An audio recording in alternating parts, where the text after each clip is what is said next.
ఏడాదిలోగా ప్రజల digital health రికార్డులు, వ్యాధులు రాకుండా ముందే నియంత్రించే విధానాలతో వైద్య ఖర్చులు ఆదా. అత్యున్నత స్థాయి వైద్య నిపుణుల సమావేశంలో చంద్రబాబు ప్రకటన. ఏడాదిలోగా ప్రజల డిజిటల్ హెల్త్ రికార్డులు సిద్ధం చేస్తామని, వాటి ఆధారంగా స్క్రీనింగ్లో టాప్ 10 రోగాల్ని గుర్తించి, విశ్లేషించి బాధితుల ఆరోగ్య పరిరక్షణకు చర్యలు తీసుకుంటామని ముఖ్యమంత్రి చంద్రబాబు అన్నారు.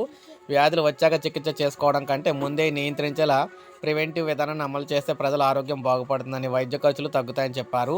సచివాలయంలో వైద్య ఆరోగ్య శాఖపై సమీక్ష సందర్భంగా గేట్స్ ఫౌండేషన్ ఆధ్వర్యంలో 10 మందితో కూడిన జాతీయ, అంతర్జాతీయ స్థాయి ఉన్నత వైద్య నిపుణుల తొలి సమావేశం అయితే జరిగింది. ఇందులో చెప్పారన్నమాట. అయితే ఆంధ్రప్రదేశ్లో ఉన్న ప్రజలందరికీ కూడా ఏడాదిలోగా ఆరోగ్యానికి సంబంధించి ఎటువంటి ఇబ్బందులు లేకుండా ప్రత్యేకంగా డిజిటల్ హెల్త్ రికార్డ్స్ అయితే క్రియేట్ చేసి, వారికి నీరసాలు అంటే వ్యాధులు రాకుండా ఉండేందుకు చేయడానికి అయితే ఏర్పాట్లు అయితే చేస్తూ ఉన్నారన్నమాట.